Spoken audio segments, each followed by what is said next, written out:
I have never known my friend to be in better form, both mental and physical, than in the year 95. His increasing fame had brought with it an immense practice, and I should be guilty of an indiscretion if I were even to hint at the identity of some of the illustrious clients who crossed our humble threshold in Baker Street. Holmes, however, like all great artists, lived for his art's sake, and, save in the case of the Duke of Holderness, I have seldom known him claim any large reward for his inestimable services. So unworldly was he, or so capricious, that he frequently refuses help to the powerful and wealthy where the problem made no appeal to his sympathies, while he would devote weeks of most intense application to the affairs of some humble client whose case presented those strange and dramatic qualities which appealed to his imagination and challenged his ingenuity. In this memorable year 95, a curious and incongruous succession of cases had engaged his attention, ranging from his famous investigation of the sudden death of Cardinal Tosca, an inquiry which was carried out by him at the express desire of His Holiness the Pope, down to his arrest of Wilson, the notorious canary trainer, which removed a plague spot from the East End of London. Close on the heels of these two famous cases came the tragedy of Woodman's Lee, and the very obscure circumstances which surrounded the death of Captain Peter Carey. No record of the doings of Mr. Sherlock Holmes would be complete which did not include some account of this very unusual affair. During the first week of July, my friend had been absent so often and so long from our lodgings that I knew he had something on hand. The fact that several rough-looking men called during that time and inquired for Captain Basil made me understand that Holmes was working somewhere under one of the numerous disguises and names with which he concealed his own formidable identity. He had at least 5 small refuges in different parts of London, in which he was able to change his personality. He said nothing of his business to me, and it was not my habit to force a confidence. The first positive sign which he gave me of the direction which his investigation was taking was an extraordinary one. He had gone out before breakfast, and I had sat down to mine when he strode into the room, his hat upon his head and a huge barbed-headed spear tucked, like an umbrella, under his arm. "Good gracious, Holmes!" I cried. "You don't mean to say that you have been walking about London with that thing?" I drove to the butcher's and back. The butcher's, and I returned with an excellent appetite. There can be no question, my dear Watson, of the value of exercise before breakfast. But I am prepared to bet that you will not guess the form that my exercise has taken. I will not attempt it. He chuckled as he poured out the coffee. If you could have looked into Allardyce's back shop, you would have seen a dead pig swung from a hook in the ceiling, and a gentleman in his shirt sleeves furiously stabbing at it with this weapon. I was that energetic person, and I have satisfied myself that by no exertion of my strength can I transfix the pig with a single blow. Perhaps you would care to try? Not for worlds. But why were you doing this? Because it seemed to me to have an indirect bearing upon the mystery of Woodman's Lee. "Ah, Hopkins, I got your wire last night, and I have been expecting you. Come and join us." Our visitor was an exceedingly alert man, 30 years of age, dressed in a quiet tweed suit, but retaining the erect bearing of one who was accustomed to official uniform. I recognized him at once as Stanley Hopkins, a young police inspector for whose future Holmes had high hopes, while he in turn professed the admiration and respect of a pupil for the scientific methods of the famous amateur. Hopkins' brow was clouded, and he sat down with an air of deep dejection. "No, thank you, sir. I breakfasted before I came round. I spent the night in town, for I came up yesterday to report." "And what had you to report?" "Failure, sir. Absolute failure. You have made no progress. None. Dear me, I must have a look at the matter. I wish to heavens that you would, Mr. Holmes. It's my first big chance, and I am at my wit's end. For goodness sake, come down and lend me a hand. Well, it just happens that I have already read all the available evidence, including the report of the inquest, with some care. By the way, what do you make of that tobacco pouch found on the scene of the crime? Is there no clue there? Hopkins looked surprised. It was the man's own pouch, sir. His initials were inside it, and it was of sealskin, and he was an old sealer. But he had no pipe. No, sir, we could find no pipe. Indeed, he smoked very little, and yet he might have kept some tobacco for his friends. No doubt. I only mention it because, if I had been handling the case, I should have been inclined to make that the starting point of my investigation. However, my friend, Dr. Watson, knows nothing of this matter, and I should be none the worse for hearing the sequence of events once more. Just give us some short sketches of the essentials. Stanley Hopkins drew a slip of paper from his pocket. I have a few dates here, which will give you the career of the dead man, Captain Peter Carey. He was born in 45, 50 years of age. He was a most daring and successful seal and whale fisher. In 1883, he commanded the steam sealer Sea Unicorn of Dundee. He had then had several successful voyages in succession.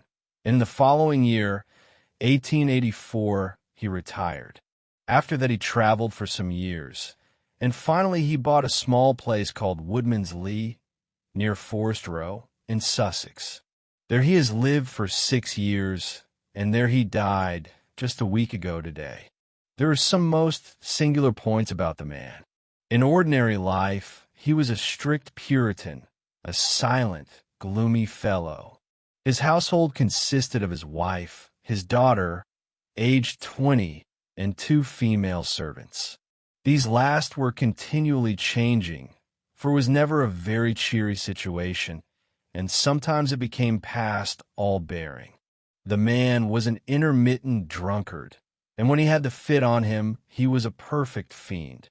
He has been known to drive his wife and daughter out of doors in the middle of the night, and flog them through the park until the whole village outside the gates was aroused by their screams. He was summoned once for a savage assault upon the old vicar, who had called upon him to remonstrate with him upon his conduct. In short, Mr. Holmes, you would go far before you found a more dangerous man than Peter Carey, and I have heard that he bore the same character when he commanded his ship. He was known in the trade as Black Peter, and the name was given him, not only on account of his swarthy features and the color of his huge beard, but for the humors which were the terror of all around him. I need not say that he was loathed and avoided by every one of his neighbors, and that I have not heard one single word of sorrow about his terrible end. You must have read in the account of the inquest about the man's cabin, Mr. Holmes, but perhaps your friend here has not heard of it. He had built himself a wooden outhouse. He always called it the cabin, a few hundred yards from his house, and it was here that he slept every night. It was a little single-roomed hut, 16 feet by 10. He kept the key in his pocket, made his own bed, cleaned it himself, and allowed no other foot to cross the threshold. There are small windows on each side, which were covered by curtains and never opened.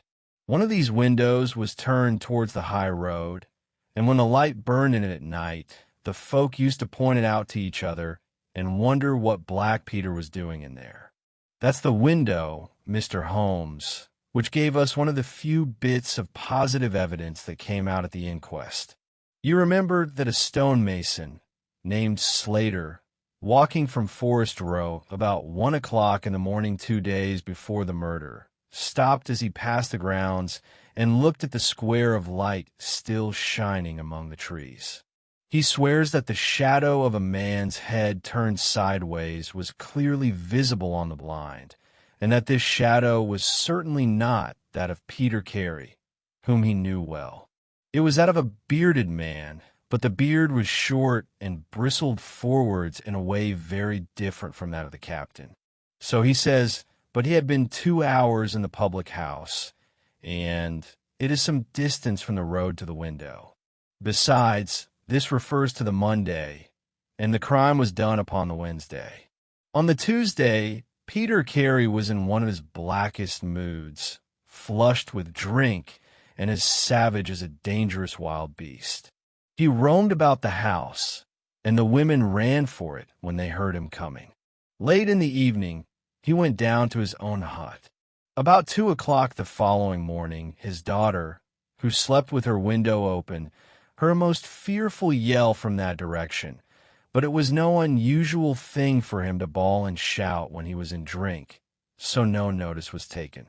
On rising at 7, one of the maids noticed that the door of the hut was open, but so great was the terror which the man caused that it was midday before anyone would venture down to see what had become of him. Peeping into the open door, they saw a sight which sent them flying, with white faces, into the village. Within an hour, I was on the spot and had taken over the case. Well, I have fairly steady nerves, as you know, Mr. Holmes, but I give you my word that I got a shake when I put my head into that little house. It was droning like a harmonium with the flies and bluebottles, and the floor and walls were like a slaughterhouse. He had called it cabin, and a cabin it was, sure enough, for you would have thought that you were in a ship.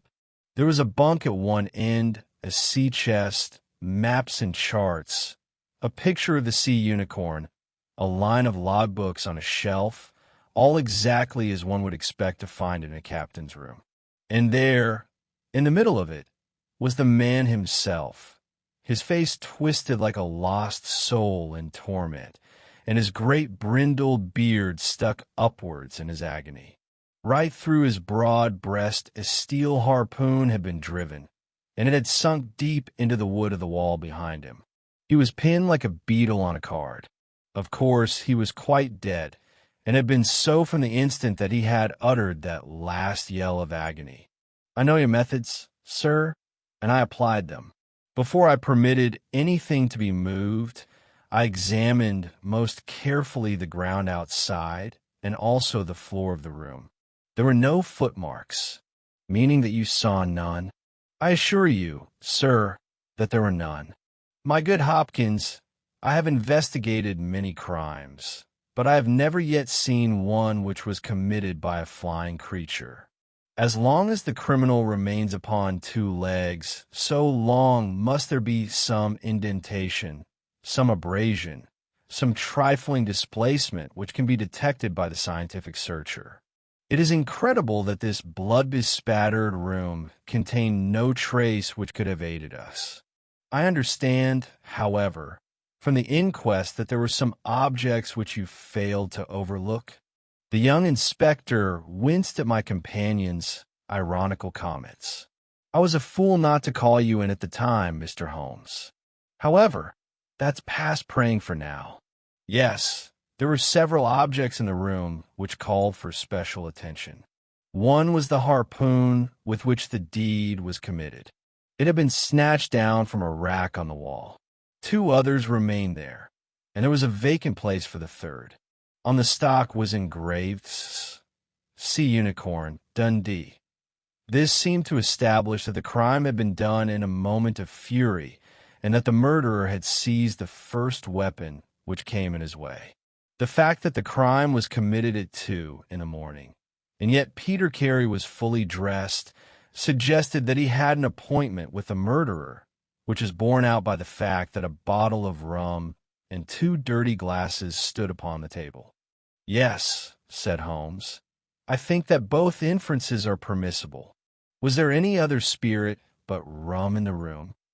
Yes, there was a tantalus containing brandy and whiskey on the sea chest. It is of no importance to us, however, since the decanters were full, and it had therefore not been used. For all that, its presence has some significance, said Holmes. However, Let us hear some more about the objects which do seem to you to bear upon the case. There was this tobacco pouch upon the table. What part of the table? It lay in the middle. It was, of course, sealskin, the straight-haired skin, with a leather thong to bind it. Inside was PC. On the flap, there was half an ounce of strong ship's tobacco in it. Excellent. What more? Stanley Hopkins drew from his pocket a drab-covered notebook. The outside was rough and worn, the leaves discolored. On the first page were written the initials J. H. N. and the date 1883. Holmes laid on the table and examined it in his minute way, while Hopkins and I gazed over each shoulder. On the second page were the printed letters C, P, R, and then came several sheets of numbers. Another heading was Argentine, another Costa Rica, and another Sao Paulo, each with pages of signs and figures after it. "What do you make of these?" asked Holmes. "They appear to be lists of stock exchange securities. I thought that J, H, N were the initials of a broker, and that C, PR may have been his client." "Try Canadian Pacific Railway," said Holmes. Stanley Hopkins swore between his teeth and struck his thigh with his clenched hand. "What a fool I have been!" he cried. "Of course, it is as you say. Then J, H, N are the only initials we have to solve. I have already examined the old stock exchange lists, and I can find no one in 1883, either in the house or among the outside brokers, whose initials correspond with these. Yet I feel that the clue is the most important one that I hold. You will admit, Mr. Holmes, that there is a possibility that these initials are those of the second person who was present, in other words, of the murderer. I would also urge that the introduction into the case of a document relating to large masses of valuable securities gives us for the first time some indication of a motive for the crime." Sherlock Holmes' face showed that he was thoroughly taken aback by this new development. "I must admit both your points," said he. "I confess that this notebook, which did not appear at the inquest, modifies any views which I may have formed. I had come to a theory of the crime in which I can find no place for this. Have you endeavored to trace any of the securities here mentioned?" "Inquiries are now being made at the offices, but I fear that the complete register of the stockholders of these South American concerns is in South America, and that some weeks must elapse before we can trace the shares." Holmes had been examining the cover of the notebook with his magnifying lens. "Surely there is some discoloration here," said he. "Yes, sir, it is a bloodstain. I told you that I picked the book off the floor. Was the bloodstain above or below?"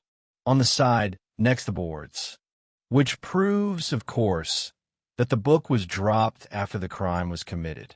"Exactly, Mr. Holmes. I appreciated that point, and I conjectured that it was dropped by the murderer in his hurried flight. It lay near the door.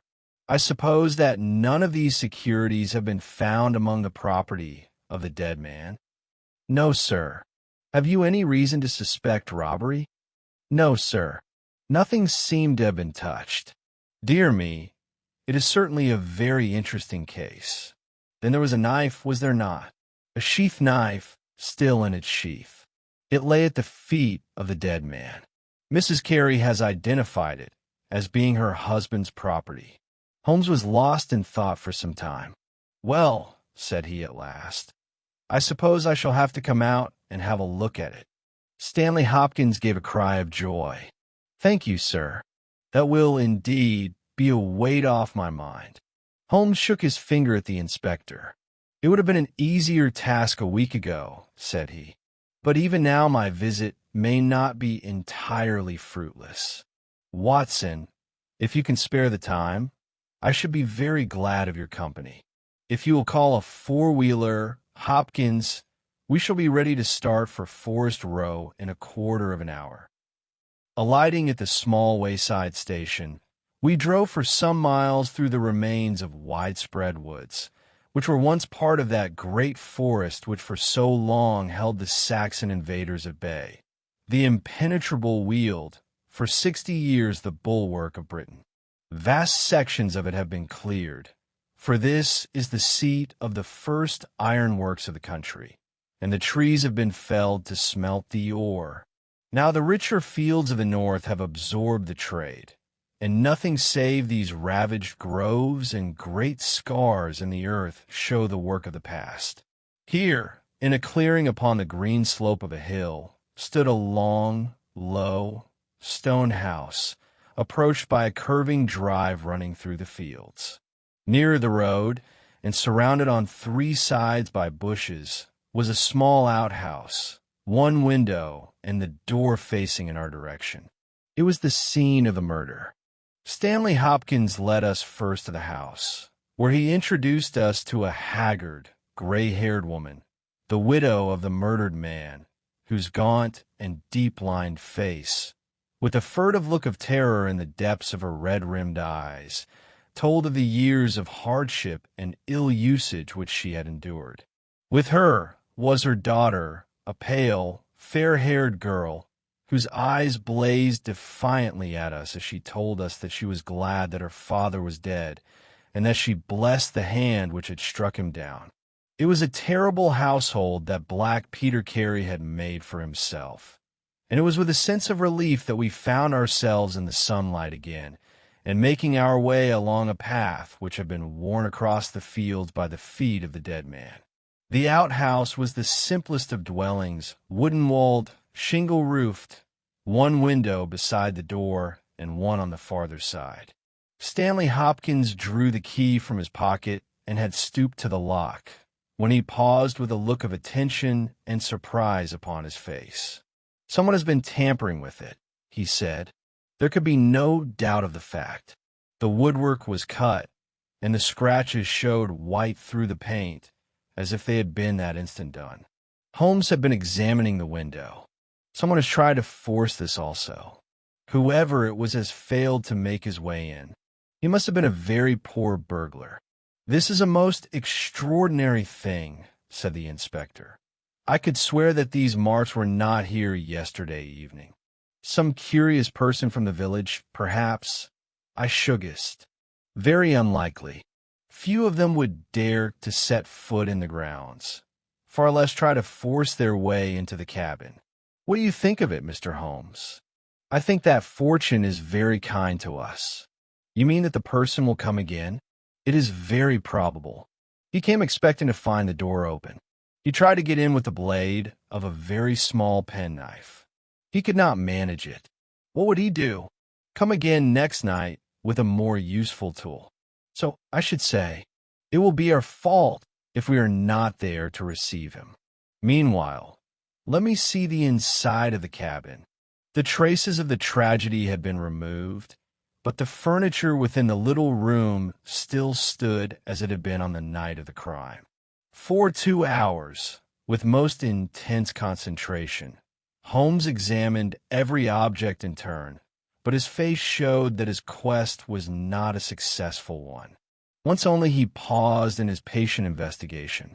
"Have you taken anything off this shelf, Hopkins?" "No, I have moved nothing. Something has been taken. There is less dust in this corner of the shelf than elsewhere. It may have been a book lying on its side. It may have been a box. Well, I can do nothing more. Let us walk in these beautiful woods, Watson, and give a few hours to the birds and the flowers. We shall meet you here later, Hopkins, and see if we can come to closer quarters with the gentleman who has paid this visit in the night." It was past 11 o'clock when we formed our little ambuscade. Hopkins was for leaving the door of the hut open, but Holmes was of the opinion that this would rouse the suspicions of the stranger. The lock was a perfectly simple one, and only a strong blade was needed to push it back. Holmes also suggested that we should wait, not inside the hut, but outside it among the bushes which grew round the farther window.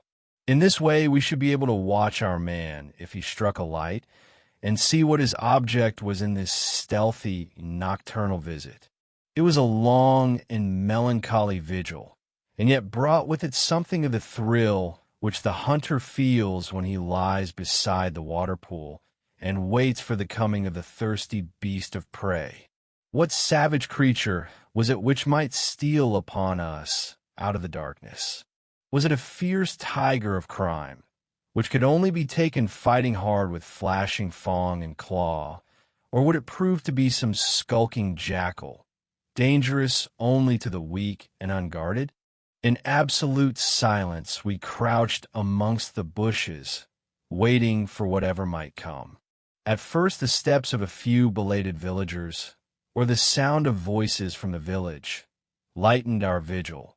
But one by one these interruptions died away, and an absolute stillness fell upon us, save for the chimes of the distant church, which told us of the progress of the night, and for the rustle and whisper of a fine rain falling amid the foliage which roofed us in.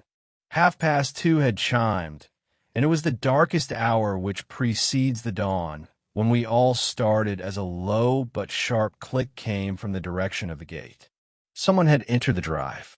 Again there was a long silence, and I had begun to fear that it was a false alarm, when a stealthy step was heard upon the other side of the hut, and a moment later a metallic scraping and clinking. The man was trying to force the lock. This time his skill was greater, or his tool was better, for there was a sudden snap and the creak of the hinges. Then a match was struck, and next instant the steady light from a candle filled the interior of the hut. Through the gauze curtain our eyes were all riveted upon the scene within. The nocturnal visitor was a young man, frail and thin, with a black mustache, which intensified the deadly pallor of his face. He could not have been much above 20 years of age. I have never seen any human being who appeared to be in such a pitiable fright, for his teeth were visibly chattering, and he was shaking in every limb. He was dressed like a gentleman, in Norfolk jacket and knickerbockers, with a cloth cap upon his head. We watched him staring round with frightened eyes.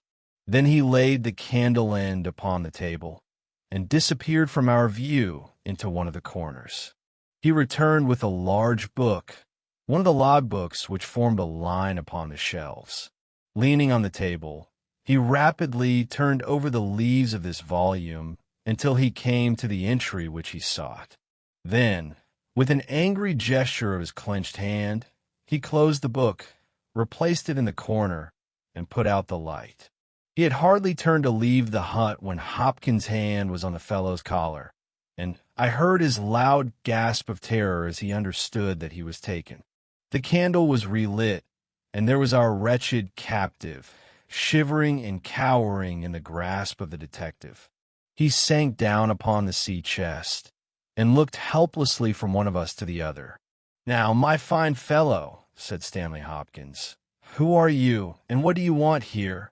The man pulled himself together and faced us with an effort at self-composure. "You're detectives, I suppose," said he. "You imagine I am connected with the death of Captain Peter Carey. I assure you that I am innocent." "We'll see about that," said Hopkins. "First of all, what is your name?" "It is John Hopley Nelligan." I saw Holmes and Hopkins exchange a quick glance. "What are you doing here? Can I speak confidentially?" "No, certainly not. Why should I tell you? If you have no answer, it may go badly with you at the trial." The young man winced. "Well, I will tell you," he said. "Why should I not? And yet I hate to think of this old scandal gaining a new lease of life. Did you ever hear of Dawson and Nelligan?" I could see from Hopkins' face that he never had, but Holmes was keenly interested. "You mean the West Country bankers," said he. "They failed for $1 million, ruined half the county families of Cornwall, and Nelligan disappeared." "Exactly. Nelligan was my father. At last we were getting something positive, and yet it seemed a long gap between an absconding banker and Captain Peter Carey pinned against the wall with one of his own harpoons. We all listened intently to the young man's words. It was my father who was really concerned. Dawson had retired. I was only 10 years of age at the time, but I was old enough to feel the shame and horror of it all. It has always been said that my father stole all the securities and fled. It is not true.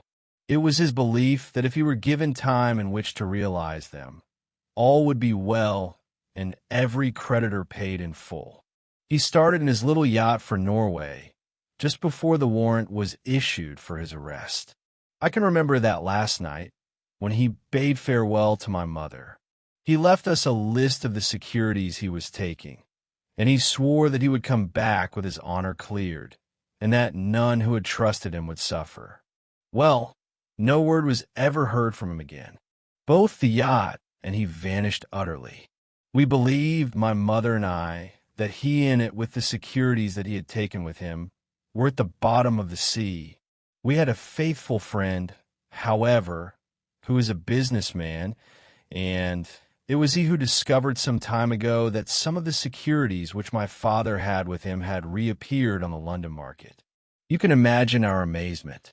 I spent months in trying to trace them, and at last, after many doubtings and difficulties, I discovered that the original seller had been Captain Peter Carey, the owner of this hut.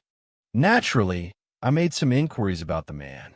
I found that he had been in command of a whaler, which was due to return from the Arctic seas at the very time when my father was crossing to Norway. The autumn of that year was a stormy one, and there was a long succession of southerly gales. My father's yacht may well have been blown to the north, and there met by Captain Peter Carey's ship. If that were so, what had become of my father? In any case, if I could prove from Peter Carey's evidence how these securities came on the market, it would be a proof that my father had not sold them, and that he had no view to personal profit when he took them. I came down to Sussex with the intention of seeing the captain, but it was at this moment that his terrible death occurred. I read at the inquest a description of his cabin, in which it stated that the old logbooks of his vessel were preserved in it. It struck me that if I could see what occurred in the month of August, 1883, on board the Sea Unicorn, I might settle the mystery of my father's fate. I tried last night to get at these logbooks, but was unable to open the door. Tonight, I tried again and succeeded, but I find that the pages which deal with that month have been torn from the book. It was at that moment I found myself a prisoner in your hands. "Is that all?" asked Hopkins. "Yes, that is all." His eyes shifted as he said it. "You have nothing else to tell us?" He hesitated. "No, there is nothing." "You have not been here before last night?" "No." "Then how do you account for that?" cried Hopkins, as he held up the damning notebook, with the initials of our prisoner on the first leaf and the blood stain on the cover. The wretched man collapsed. He sank his face in his hands and trembled all over. "Where did you get it?" he groaned. "I did not know. I thought I had lost it at the hotel." "That is enough," said Hopkins sternly. "Whatever else you have to say, you must say in court. You will walk down with me now to the police station. Well, Mr. Holmes, I am very much obliged to you and to your friend for coming down to help me. As it turns out, your presence was unnecessary, and I would have brought the case to this successful issue without you. But, nonetheless, I am grateful. Rooms have been reserved for you at the Bramblety Hotel, so we can all walk down to the village together." "Well, Watson, what do you think of it?" asked Holmes, as we traveled back next morning. "I can see that you are not satisfied." "Oh, yes, my dear Watson, I am perfectly satisfied. At the same time, Stanley Hopkins' methods do not commend themselves to me. I am disappointed in Stanley Hopkins. I had hoped for better things from him. One should always look for a possible alternative and provide against it. It is the first rule of criminal investigation."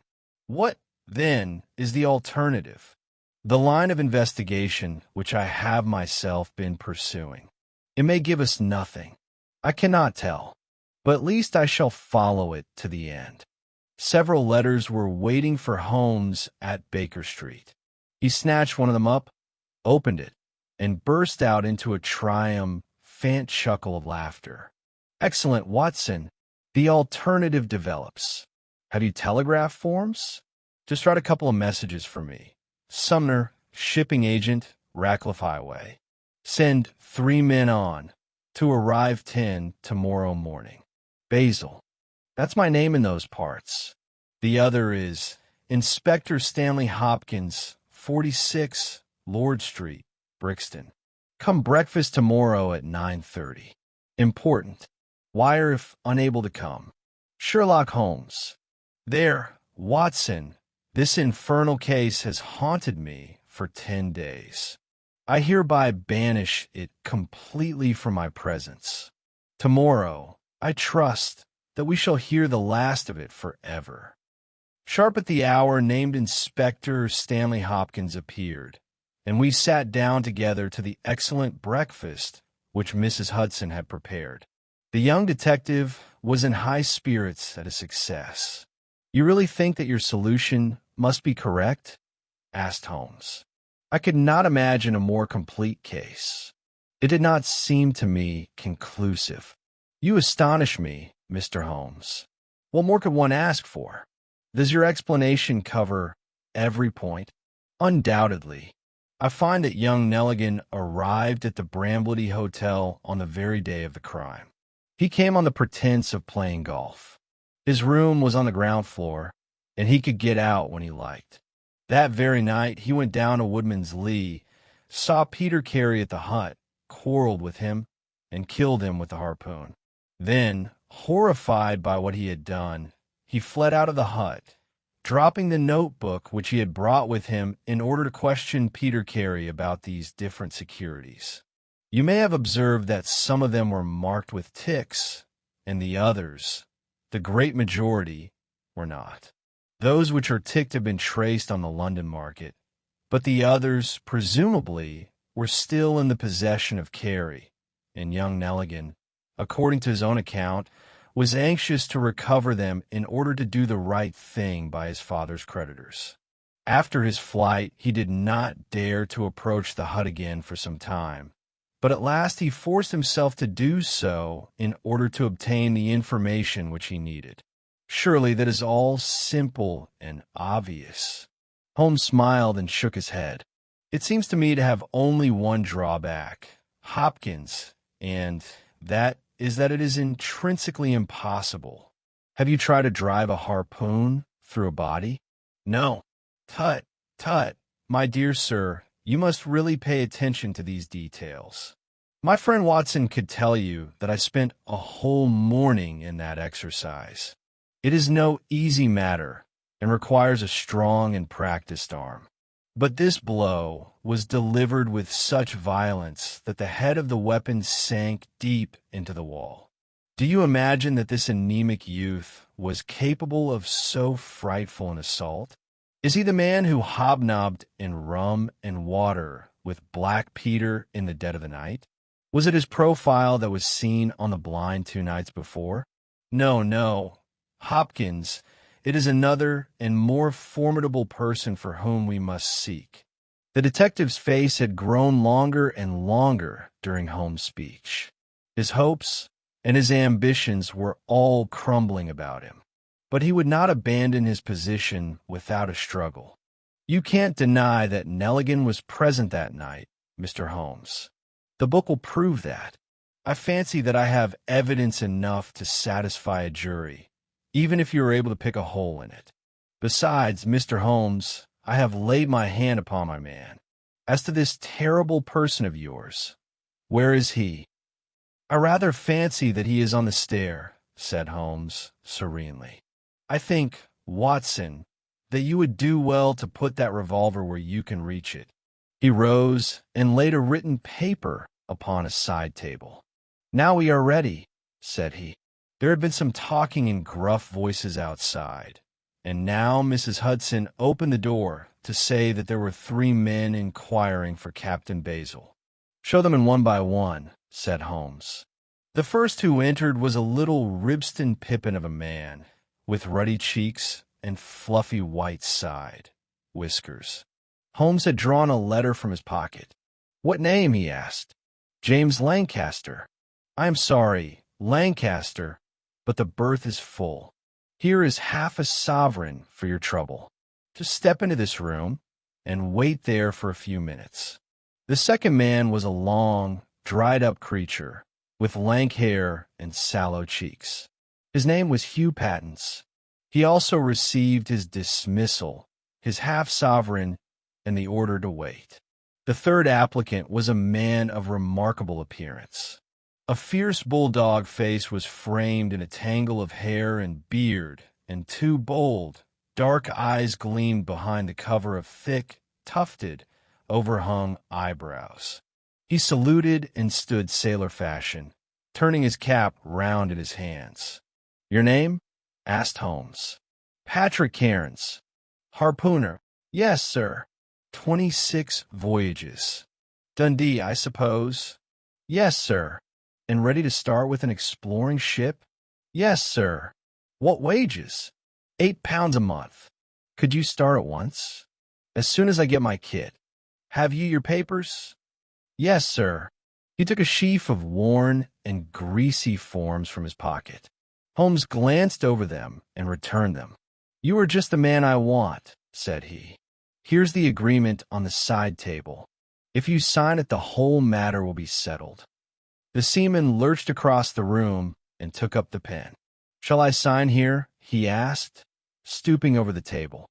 Holmes leaned over his shoulder and passed both hands over his neck. "This will do," said he. I heard a click of steel and a bellow like an enraged bull. The next instant Holmes and the seaman were rolling on the ground together.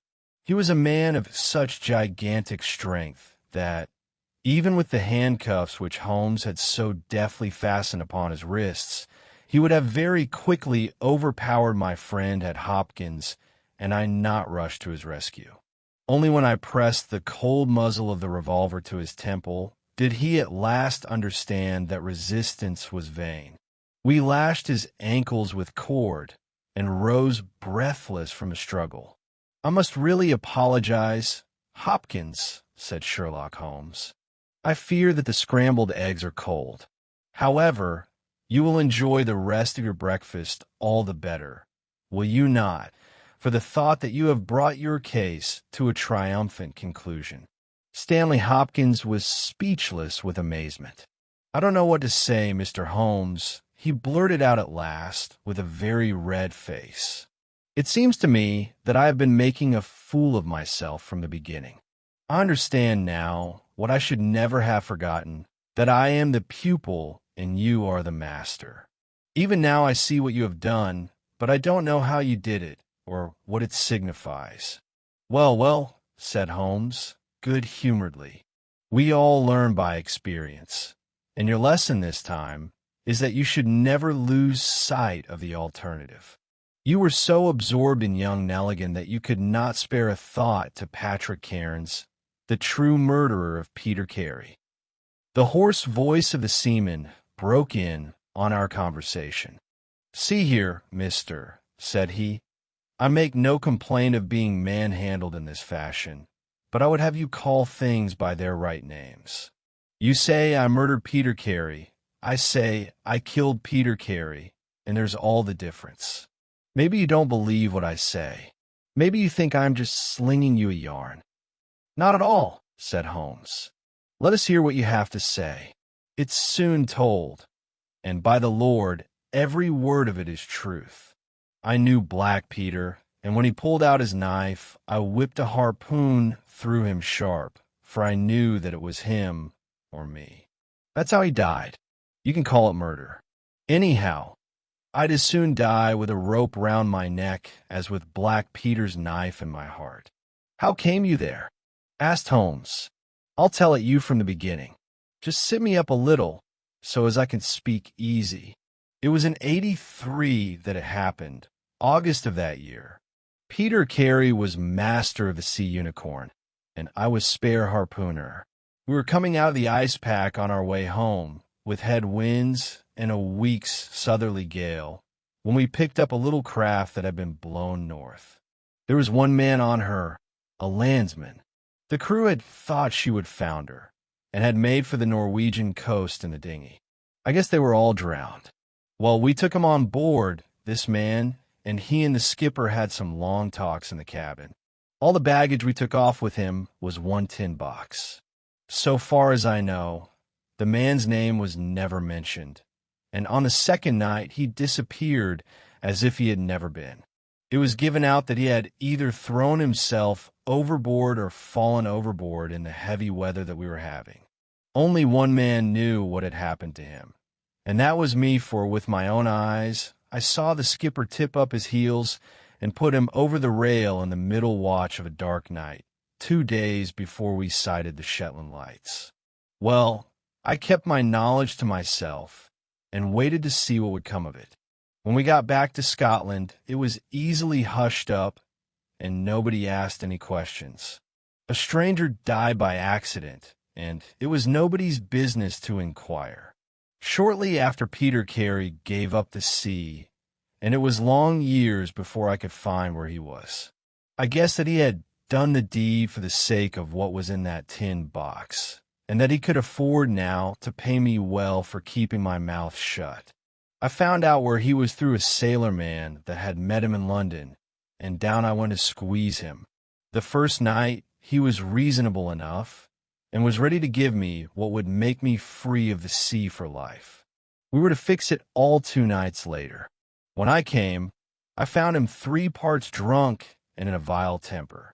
We sat down, and we drank, and we yarned about old times, but the more he drank, the less I liked the look on his face. I spotted that harpoon upon the wall, and I thought I might need it before I was through. Then at last he broke out at me, spitting and cursing, with murder in his eyes and a great clasp knife in his hand. He had not time to get it from his sheath before I had the harpoon through him. Heavens, what yell he gave! And his face gets between me and my sleep. I stood there with his blood splashing round me, and I waited for a bit, but all was quiet, so I took heart once more. I looked round, and there was the tin box on the shelf. I had as much right to it as Peter Carey, anyhow, so I took it with me and left the hut. Like a fool, I left my botchy pouch upon the table. Now I'll tell you the queerest part of the whole story.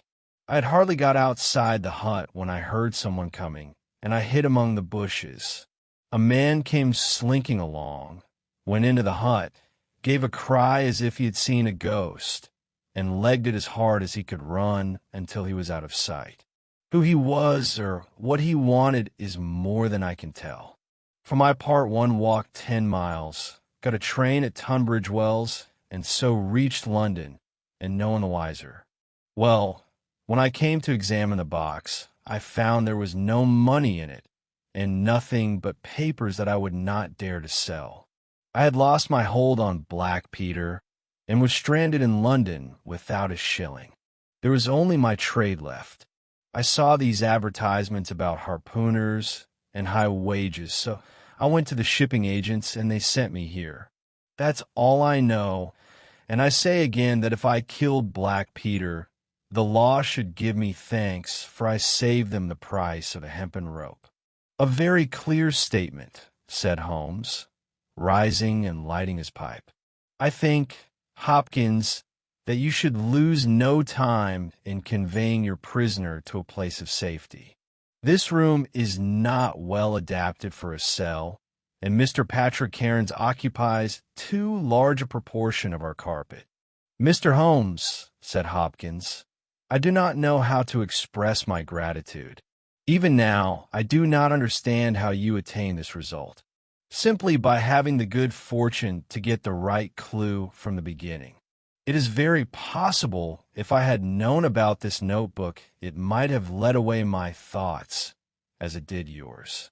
But all I heard pointed in the one direction. The amazing strength, The skill in the use of the harpoon, the rum and water, the sealskin tobacco pouch with the coarse tobacco, all these pointed to a seaman, and one who had been a whaler. I was convinced that the initials P.C.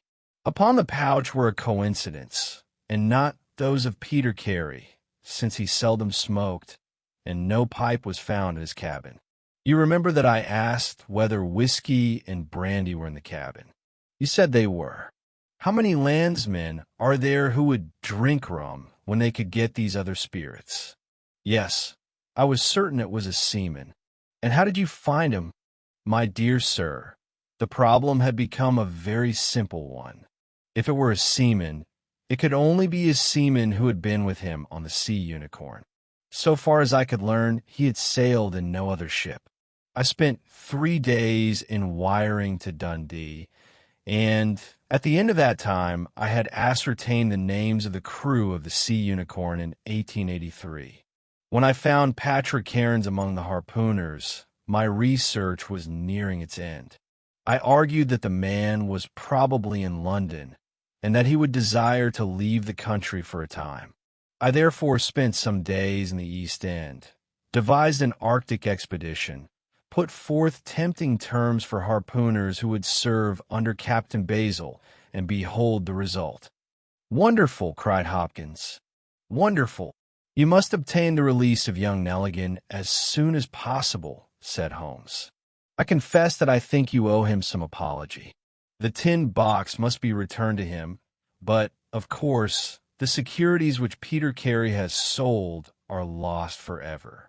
There's the cab, Hopkins, and you can remove your man. If you want me for the trial, my address and that of Watson will be somewhere in Norway. I'll send particulars later."